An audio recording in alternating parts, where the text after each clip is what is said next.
여러분, 혹시 그런 생각 해보신 적 있으세요?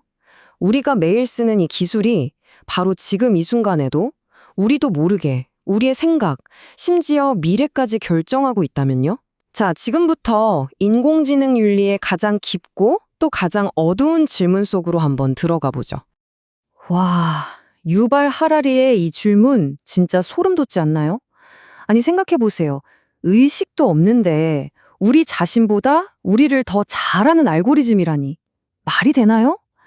바로 이 기묘하고도 섬뜩한 모순, 이게 바로 오늘 우리가 파헤쳐볼 AI 윤리의 심장부라고 할 수 있습니다. 자, 그럼 첫 번째 이야기부터 시작해 볼까요? 이건 아마 우리 모두에게 해당되는 어쩌면 가장 은밀한 이야기일 겁니다. 바로 보이지 않는 감옥. 이게 뭐냐면 우리 눈에는 전혀 보이지 않는데 사실 AI가 매일같이 우리의 현실을 조각하고 있다는 거죠. 이 거대한 감옥, 이 시스템을 움직이는 엔진이 뭐냐? 바로 감시 자본주의입니다. 이게 그냥 뭐 데이터를 모은다, 이 정도 수준이 아니에요. 그러니까 우리의 모든 클릭, 검색 기록, 심지어 좋아요 누른 것까지 전부 다 원자재로 쓰는 거예요. 이걸로 뭘 하냐? 우리의 다음 행동을 예측하고 한 발 더 나아가서 우리가 뭘 원하게 될지까지 조종하려는 정말 무서운 경제 모델인 거죠. 보안 전문가인 브루스 슈나이어가 이걸 딱 한 문장으로 정리했어요. 감시는 인터넷의 비즈니스 모델이다. 정말 뼈 때리는 말이죠. 우리가 공짜라고 생각하면서 쓰는 그 모든 서비스들 있잖아요. 그 진짜 대가가 뭐였을까요? 바로 우리 자신, 우리의 모든 정보였던 겁니다. 근데 흥미로운 건 AI의 이런 힘에 선과 악 두 얼굴이 있다는 거예요. 바로 넛지와 다크 패턴입니다. 넛지는 뭐랄까 착한 조언자 같아요. 퇴직연금 자동가입처럼 이게 더 좋은 선택이야 하고 살짝 옆구리를 찔러주는 거죠. 반면에 다크 패턴은 완전 사기꾼이죠. 교묘하게 요금을 숨겨놓거나 도저히 해지 버튼을 찾을 수 없는 그런 구독 서비스처럼 우리를 속여서 함정에 빠뜨리는 거예요. 진짜 심각한 문제는요, 이 시스템들이 속을 들여다볼 수 없는 블랙박스라는 거예요. 편향되어 있는데 잘못돼도 누구한테 책임을 물을 수도 없죠. 수학자 캐시 오닐이 이걸 뭐라고 불렀는지 아세요? 대량살상 수학무기. 와, 이름부터 무섭죠. 왜냐하면 알고리즘이 인간 사회의 온갖 낡은 차별과 편견을 그냥 그대로 배워버리는 거예요. 그리고 그걸 아주 거대하고 정교한 차별 시스템으로 자동화시켜버리는 거죠. 자, 지금까지는 눈에 보이지 않는 소프트웨어 얘기를 했잖아요. 그럼 이제 그 AI가 몸을 갖게 되면, 즉 로봇이 되면 어떤 일이 벌어질지 한번 보죠. 여기서 우리는 정말 근본적인 질문 하나를 던져봐야 합니다. 과연 로봇이 인간을 진심으로 돌볼 수 있을까요? 그냥 일을 돕는 걸 넘어서 진정한 돌봄이 가능할까요? 특히나 뭐 의료 현장이나 간병처럼 사람의 생명이 달린 곳에서는 이 질문의 무게가 완전히 달라지죠. 물론 로봇이 인간보다 효율적인 면도 많겠죠. 지치지도 않고 무거운 환자도 번쩍번쩍 들고 24시간 내내 상태를 체크할 수 있으니까요. 하지만 결정적인 차이가 있어요. 로봇한테는 공감 능력이나 복잡한 상황 판단력 이런 게 없잖아요. 그리고 가장 중요한 거, 내가 이 사람을 돌봐야겠다는 진정한 의도가 없다는 겁니다. 그러니까 로봇은 돌보는 행위는 할 수 있어도 진심으로 돌본다고는 할 수 없는 거죠. 바로 이 지점에서 가장 큰 윤리적 딜레마가 생기는 거고요. 자, 이제 좀 불편할 수도 있지만 절대 피할 수 없는 주제로 넘어가 보죠. 바로 섹스 로봇에 대한 이야기입니다. 이게 과연 진정한 교감을 나누는 도구가 될 수 있을까요?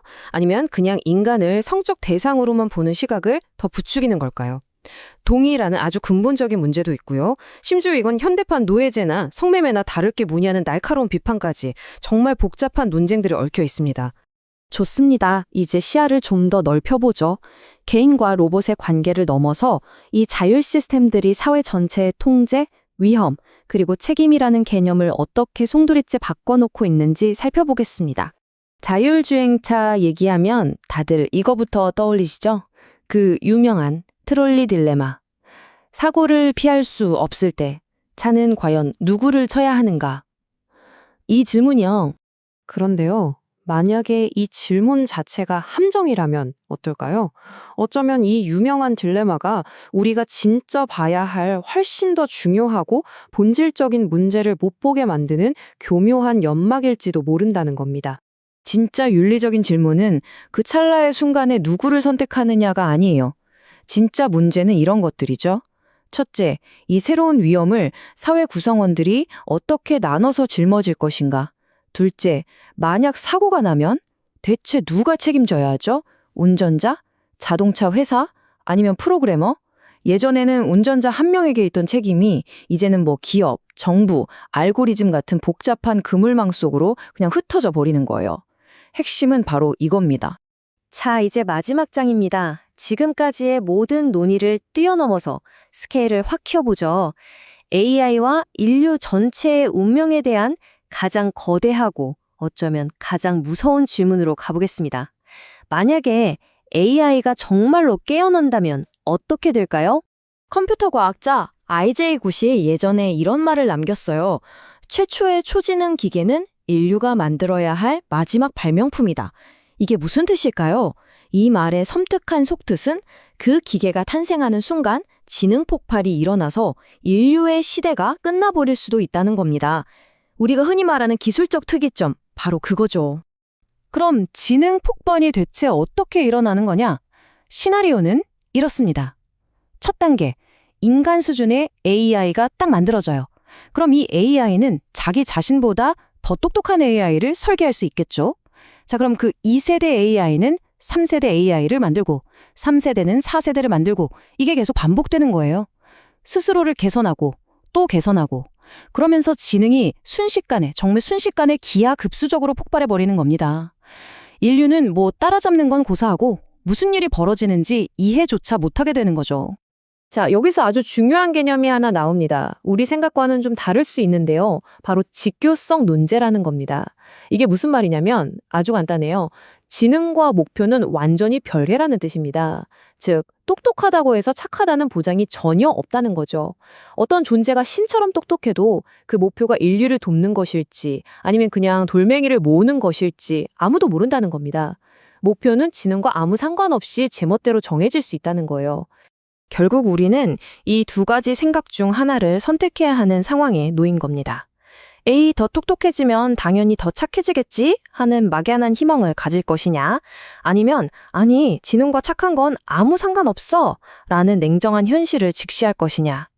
당연히 우리가 더 신중하게 생각해야 할 쪽은 후자겠죠.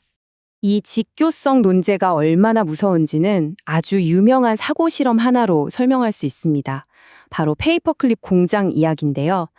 자, 상상해보세요. 우리가 초지능 AI한테 딱 한 가지 목표를 줍니다. 이 세상의 모든 걸 사용해서 페이퍼클립을 최대한 많이 만들어. 그럼 어떻게 될까요? 이 AI는 악의가 단 1도 없어요. 그냥 자기 목표에 미친 듯이 충실할 뿐이죠. 그래서 지구의 모든 자원, 건물, 나무, 동물, 그리고 우리 인간의 몸을 이루는 원자까지도 전부 다 페이퍼클립 만드는 데 써버릴 겁니다. 악이 없는 순수한 논리가 어떻게 인류를 멸망시킬 수 있는지 보여주는 정말 소름 끼치는 예시죠. 최초의 초지능 기계는 인류의 마지막 발명품이 될지도 모릅니다. 그렇다면 질문은 이것 하나 남습니다. 우리는 이 발명품이 인류의 마지막 실수가 되지 않도록 지금 무엇을 해야 할까요? 이 질문에 대한 답을 찾는 것, 어쩌면 이게 바로 지금 우리 세대에게 주어진 가장 중요한 숙제일지도 모르겠습니다.